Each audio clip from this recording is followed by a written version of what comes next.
Oshkosh Media is government programming on GovTV, community programming on Life TV, and community radio on Oshkosh FM 101.9. Welcome to the City Manager's Report, a look at city updates and a preview of the next Oshkosh Common Council meeting agenda.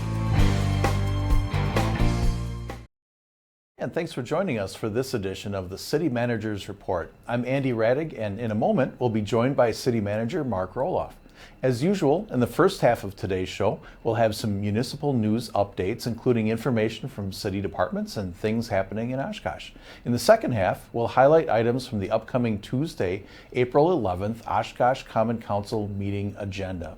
And with that, we bring in our City Manager, Mark Roloff. Mark, thanks for being here today. Great to be here, Andy. Okay, well, we've got a full show planned. We have a lot of information to convey.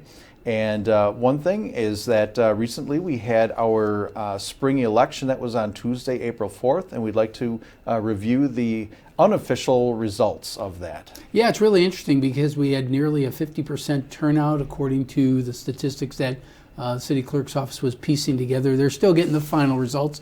Again, these are unofficial, but based on the unofficial results, our new mayor is going to be Matt Mugrauer, who's currently on the Common Council and serves as deputy mayor, and then two newcomers, Carl Bulow and Joe Stevenson, along with former council member and mayor Paul Esslinger. So they'll be joining us when the new council is seated at their organizational meeting on Tuesday, April 18th, which is traditionally held at noon. So it'll be a midday changeover, which is pretty typical for us.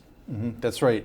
And with Matt Mugrauer moving into the mayoral seat, that will cause an opening on the council. Is that correct? Correct. Councilmember Mugrauer had a term that was ending in April of 24. That vacancy will be created upon his swearing in at mayor.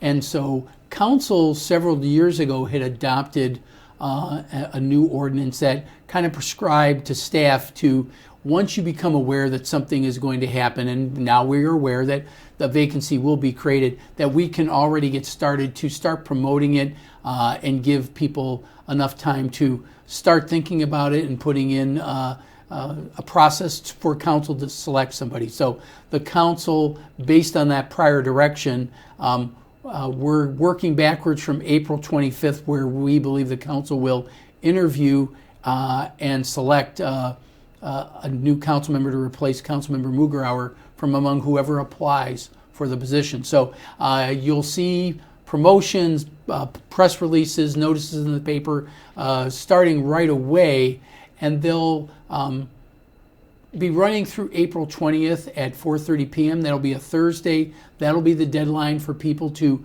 turn in their form that tells a little bit about themselves, why they're interested in serving on the council. And then that'll be on the April 25th agenda for council. Typically what's done is there's a little presentation by the candidate.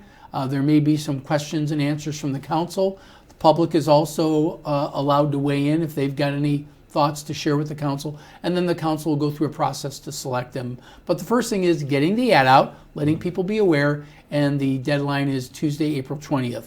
Just so you know, once you apply, it is a public record, and we'll be disclosing that information as we go along the way. Okay, so that information will be made available through the city's website. There will be a hot topic there, and other city social media platforms and other outlets like that. So. Exactly, and it'll be the new council that will be making this decision. So there'll be 6 people making this decision who will be their 7th colleague. Okay, very good. We'll have that information available for folks to take a look at. Okay, we wanted to talk a little bit about, there's been a lot of buzz about a recent concert discussion, an August 6th concert that's being planned for the Leech Amphitheater with the band Train. And just to clarify some recent events, just kind of how this all fell into place, I guess. Yeah, well, it was actually several weeks ago that we were made aware of a press release that was put out about a concert at the Leech Amphitheater, and we had no prior knowledge of this. So obviously we were somewhat surprised. I can tell you that events like Waterfest because we have a long relationship with the Chamber of Commerce and the Water Fest Committee, it's not unusual for them to make an announcement, but they've already, planned and scheduled, and we've blacked out every Thursday from Memorial Day to Labor Day until they solidify their dates. So it's not unusual for that to happen, but a group who's had no events at our facility making that announcement was a bit of a surprise. We made some inquiries, got very little feedback, and so we were concerned that as time was going on, tickets were being sold without something being booked. It's like, how can we be party to something that we don't know if it's even going to happen because we had received nothing? So we put out a press release that said people that we had received an application, and we knew that the Oshkosh Arena was organizing the event, but without a securing of the amphitheater, we really didn't know anything. So as a result of that, the arena did file an application after our press release went out, but then apparently the promoter, which is a separate group from the arena, a group called FM Entertainment out of Chicago, they're the concert promoter. They informed us that they were going to directly rent the Leech from us and do that work themselves.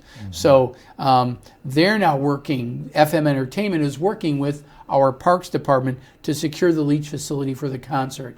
We've told them how much it costs to rent the facility. They're going to be paying that before the week's out. And so they're starting to advertise because they had it available on Ticketmaster and places like that. So they're going to proceed with that. And they've got it's trained and better than Ezra. I wish I could tell you more about it, but that's not my generation. That's my kids' generation to talk about.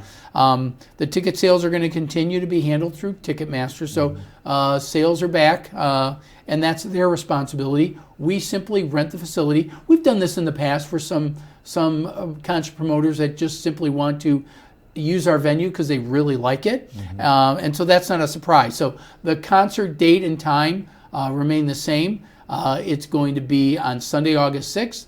The doors will open at 5 p.m. and the show will start at 6:30.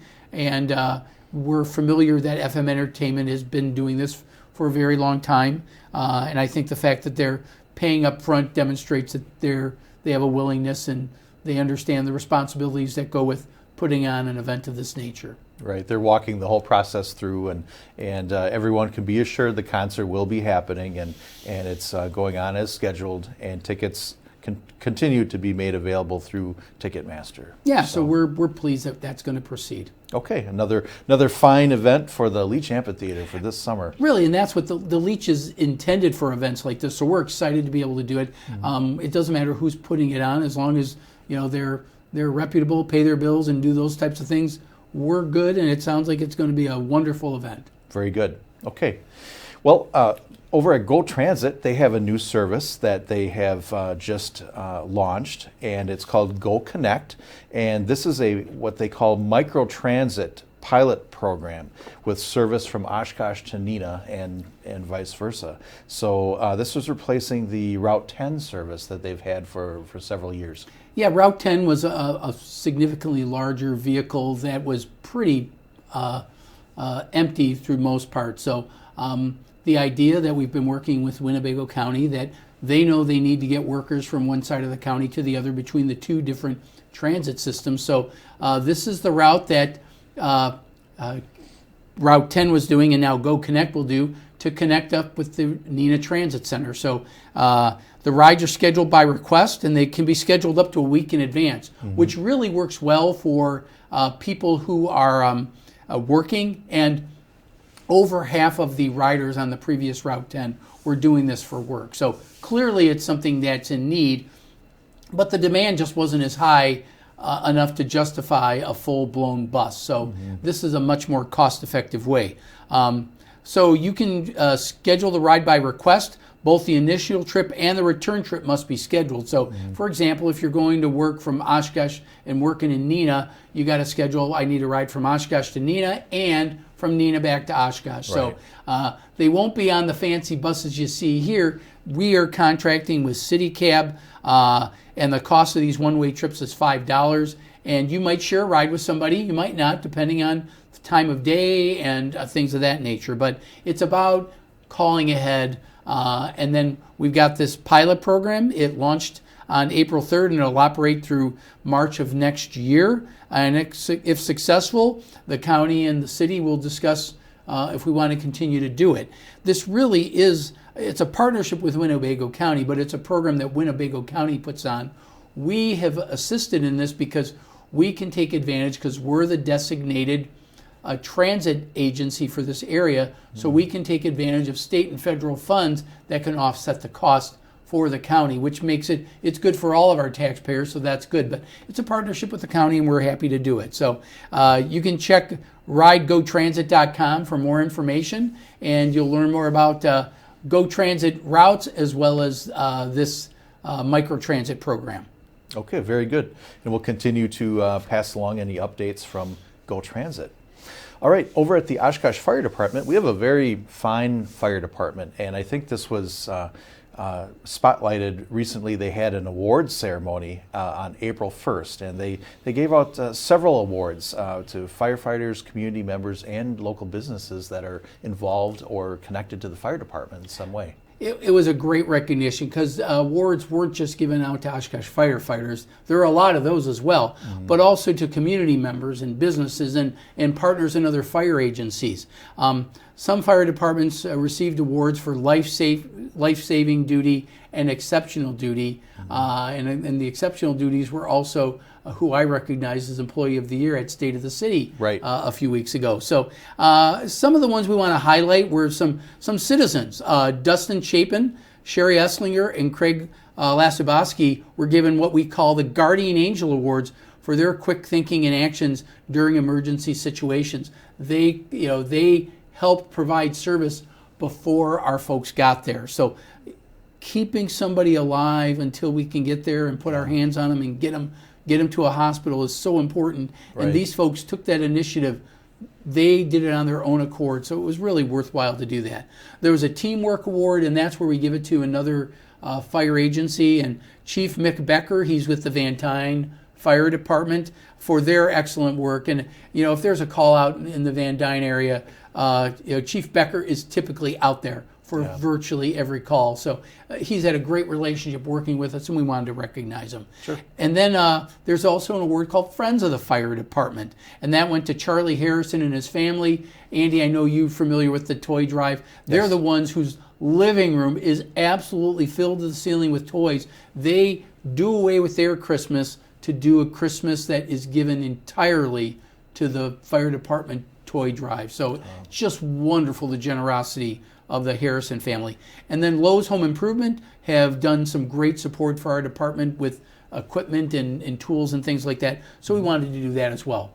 And then lastly, the Chiefs Award went to Gary Ross, a former member of our fire department, for his wonderful work and research on the Wall of Honor at Station 15 that we've highlighted here a couple times, honoring members of our fire department who served in the armed forces and then continued their career in the fire service, as well as any of our firefighters who died in the line of duty, as well as the firefighters who lost their lives in 9/11. So wonderful tribute. Gary Ross did all of the research, so gets kudos for doing that as well. Well, Gary actually has been about a 30-year volunteer here at Oshkosh Media, so we appreciate Gary and all that he's done, not only for us, but here for the fire department as well. Yeah, very unselfish person, and we're happy to have given him the Chiefs Award. Absolutely.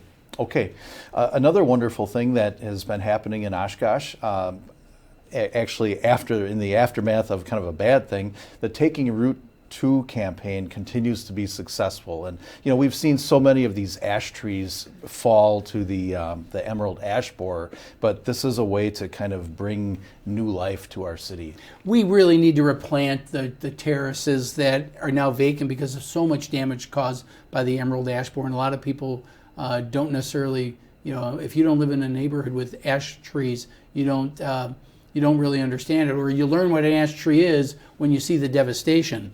But we've got a couple more partners with this. There's that little devil emerald ash borer. They're not big, they're smaller than a penny, but they can really wreak havoc. So a lot of partners. Certainly starts with the Oshkosh Area Community Foundation that has taken in donations and still accepting.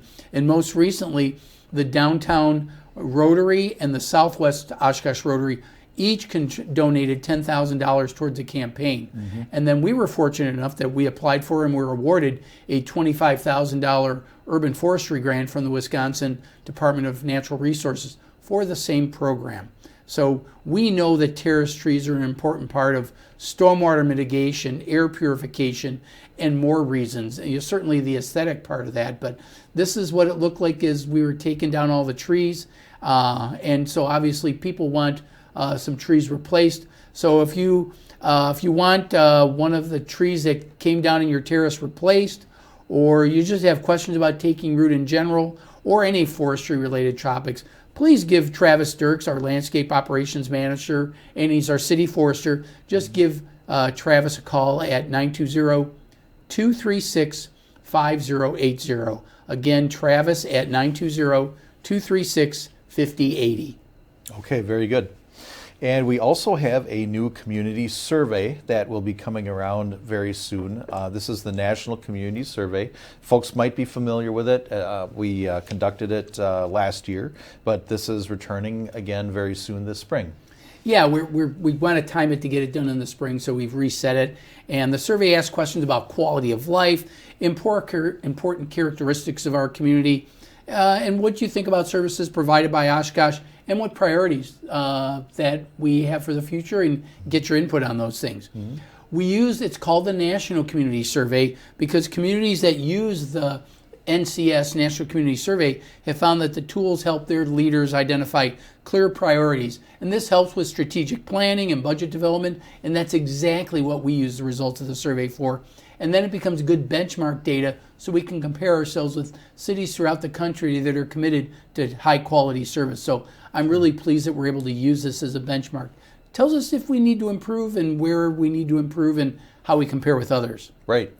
And that survey will be available beginning April 7th for randomly selected residents, but will be open to all Oshkosh residents online on Friday, May 5th. And the survey will close on May 19th. So there's a period of time there that folks can participate. And this survey is available on the city's Polco website, which is seen on screen there, polco.us/Oshkosh, to take that survey once it's open. Okay, very good. We also have a new exhibit, a permanent exhibit, over at the Oshkosh Public Museum. This is Winnebago Land. And this is a long-term exhibition, as you mentioned, to celebrate local sporting and recreational culture. And because this is going to be going for a while, it celebrates the unique regional traditions that we have here in Winnebago Land, such as ice boating and sturgeon spearing, as well as other leisure activities in our area. And you can just see some of the historic photos and memorabilia that we've collected. This is Winnebago Land is part of that ongoing update of the museum's second floor gallery spaces. And it really is the natural extension of the history of Oshkosh, because as we grew as a community, we started to do more in terms of recreation and leisure, and this is a way to celebrate that. Absolutely. And that is open now over at the Oshkosh Public Museum. We encourage folks to go and check that out. We also just wanted to give a quick plug reminder for folks to take a look at the City of Oshkosh social media platforms, and please like and follow the new, relatively new City of Oshkosh government Facebook page, where you can get updates on current topics and learn more about local events and information that residents need to know. So check that out, City of Oshkosh Government on Facebook. And Mark, if you're okay to move right into the agenda, I think we can jump right into talking about a little bit of preview of the upcoming April 11th Oshkosh Common Council agenda. We can dive right in. Yeah, I think so. We got a lot to talk about. We sure do. The meeting, actually, that is on April 11th, this coming Tuesday, beginning at 6 p.m. here at City Hall. That's at 215 Church Avenue. And it can also be watched on GovTV or listen on Oshkosh FM 101.9. The meeting will start off with a public hearing, and this is taking a look at comprehensive land use plan maps, and this is for some development over by North Keller and Oshkosh Avenue. Yeah, this is a recognition that the Plan Commission made that as there's been commercial development along Oshkosh Avenue, is what should we be doing with the south side of Oshkosh Avenue? There's some residences there, but they're also adjacent to a large commercial area now, immediately near and south of the roundabout, the easternmost roundabout on Oshkosh Avenue. So you can see the subject site here, and the Plan Commission feels that we should change our comprehensive land use plan maps to designate these properties as neighborhood commercial. They're currently light density residential, but given where they're located and the nature of the roads, that it might be time to change that designation. So that's what this is going to be about. Okay, that was the public hearing, and then once we get into the consent agenda on the meeting, one of those items is a topic of renewing the Bird City, Wisconsin designation for Oshkosh, and so it's great that Oshkosh has features such as this. Yeah, and part of that Bird City designation is also to designate May 6th of this year, 2023, is World Migratory Bird Day. Our Sustainability Board recognizes that doing things to make Oshkosh a safe place and a good place for migratory bird makes a lot of sense for our environment. There's so much they add to our environment. So we recognize this. We've been, I can't even remember the number of years we've been designated as Bird City. So we're happy to do that, and pleased that the Sustainability Board is aware of how important that is, and we want to make the whole community aware of it. Absolutely. Okay. And then we also have an item that we are, awarding bid for some water fountains, and this is over at the Menominee Park area, and this is something that's being provided by the Menominee South Neighborhood Association. The Menominee South Neighborhood Association, of course, because of their proximity to the Menominee Park Zoo, and that see the value and how important that is to the success of their neighborhood. So the Menominee Park Zoo Lagoon, which used to have a fountain over there, I think there's value to having that. It kind of helps clean, aerates the water and just keeps it from getting all green and slimy. So this is what it currently looks like, but there's concern about it. So we want to do similar to what we already have over at South Park, where we have a fountain that we reinstalled in there to make sure that water flows properly and just eliminates the algae because of the aeration. So that's over there at South Park. We want to do the same thing over at the Menominee Park Zoo. So you're going to be seeing that. I want to thank the Menominee South Neighborhood Association for being the leaders and saying we need this done over at the Zoo Lagoon. And that'll be a wonderful addition. Looking forward to seeing that. We also have an item designating the month of May 2023 as Mow May, and this is something we've had in Oshkosh last few years. Yeah, we have, and we had a presentation given by a professor from Lawrence University that worked very closely with our Sustainability Advisory Board, and so the council seemed very willing to continue Mow May, and it was explained how that works. So we're excited that we're going to be sponsoring it again. We will require people to register for that so that they get a free pass on mowing during May. We want to make sure so that it's done as a conscious effort, not as a way just to get around mowing, because once Mow May ends, there's a lot of mowing to do, and you've got to take on some responsibilities. We had over 500 people sign up last year, which was really cool, and I think we could even double this next year. I think there are enough people taking an interest in it, so we're happy that we're going to be doing Mow May again. And there will be more information forthcoming on that as well through the city's website and city's social media. And as Mark mentioned, it is important to register for that if you would like to participate. Okay, then we also have an item, new ordinances, and this is relating to bartenders' licenses. And my understanding is that this would streamline the process for folks to be able to acquire a bartender's license.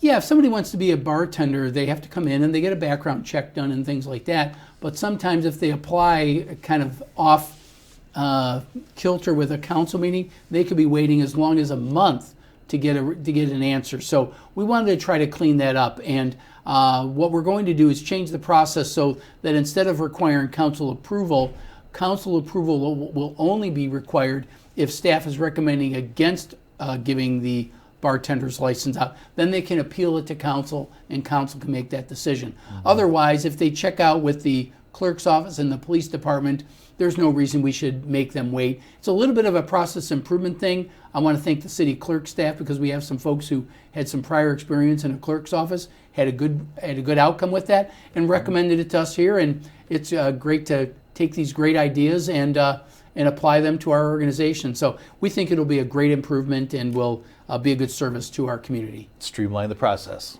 There you go. All right, and then we also have a pending resolution, and these are approvals of some plans for multifamily development over at Lake Butamore Drive. And Mark, I know that there's currently some utility work that's happening over in that area.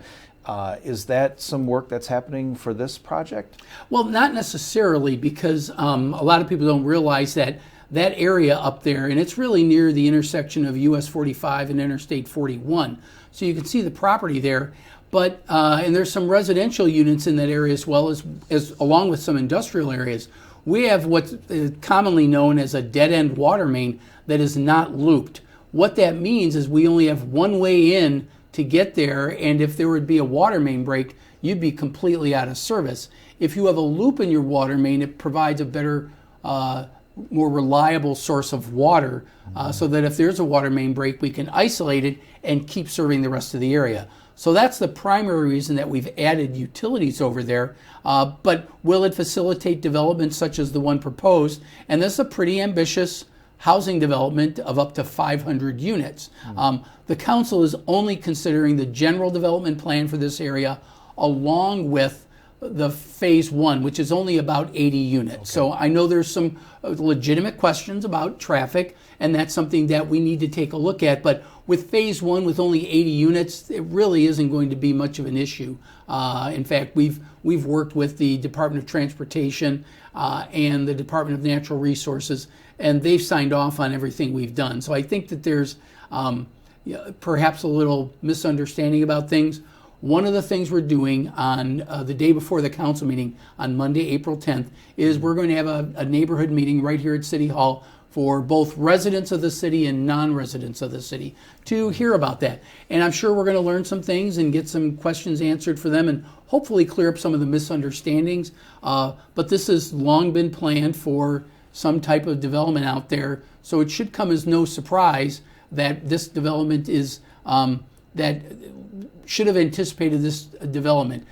Is it a little larger? Well, part of the reason is because there are wetlands in that area that they cannot go on. So they're going up a little bit to add a little more density to this, but you're still talking about 500 units over 80 acres. That's not a very dense area. If you're in a single family home, I understand how you may not agree with that statement, but from a planning standpoint, this really is not a high impact area, although it may appear to some people to be that way. I just have to respectfully disagree with that, but I respect the opinion of people that ask council to delay this and then hold a neighborhood meeting so we can talk about these issues so we can move on. And that is the city of Oshkosh area there as well. Yeah, that entire area is within the city of Oshkosh. There's some town of Oshkosh stuff off to the side, but this is entirely within the city, all on what's called upland, not wetland, where the housing's going. So I think it'll be a good addition to the area to address a real need for workforce housing in our area. Okay, very good. Well, thanks for your insight on that issue and everything else today, Mark. We appreciate you being here. It's always a pleasure, Andy. All right, and thank you for being here today as well and tuning in. Again, that Oshkosh Common Council meeting is at 6 p.m. this Tuesday, April 11th at City Hall, which is 215 Church Avenue. You can watch that live on GovTV, Spectrum Channel 10, UVerse Channel 99, and streaming on YouTube and OshkoshMedia.org. Or you can listen to it on the radio, Oshkosh FM 101.9, which is also online and on the TuneIn Radio app for phones and tablets. You can also use your favorite streaming device, Roku, Amazon Fire TV, Apple TV. Just search for the Oshkosh Media app and you can stream our programming there. And also, YouTube has government Oshkosh Media GovTV archives there as well, and you can stream there as well. Join us again in 2 weeks for another City Managers Report. Thanks for watching.